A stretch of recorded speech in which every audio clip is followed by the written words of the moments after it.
Kamakailan sa social media, may kumakalat na isang nakaantig na video, isang 9 gulang na bata sa Tainan, dahil dati niyang nakikita ang kanyang ama, na bumibili ng alahas na ginto para sa kanyang ina. Ngunit ngayon ay pumanaw na ang kanyang ama, ginaya rin niya ang ginawa ng kanyang ama, ilang araw ang nakalipas nagdala siya ng pera sa alahasan, gumastos ng mahigit 10,000 dolyar ng Taiwan, bumili ng butil na ginto para sa ina. Nang malaman ito ng ina, labis siyang naantig.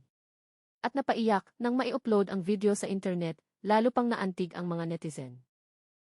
9 gulang na bata nagbisikleta sa alahasan, pumasok sa loob, bahagyang mas mataas lang sa counter. Sinabi sa may-ari na bibili ng butil na ginto para sa ina. Mukhang sapat naman ang dala niyang pera, tinanong niya magkano kung dagdag. Maingat siyang pumili ng butil na ginto, binilang niya ang perang nasa pulang sobre. Naalala niyang hindi nakabili ang ina dati, kaya lihim siyang bumili. Sabi niya gusto ng ina ang butil na ginto, kaya ginamit ko pera ko para bilhan ang nanay ko. Naalala ng bata ang sabi ng ina, ilang araw ang nakalipas mag-isa siyang pumunta. Gumastos siya 10,200 na para sa 2 butil ng ginto. Halos maubos ang pera niya, pero hindi siya nang hinayang para sorpresahin. Nang bumili siya sinabi pa niya sa akin, huwag ipaalam sa ina. Nakita siyang lumaki ng may-ari ng alahasan sa Tainan. Alam niyang ginagaya niya ang kanyang ama na pumanaw na, laging bumibili ng alahas tuwing okasyon para sa ina. Dahil wala na ang ama niya, wala na talaga ang ama ng bata.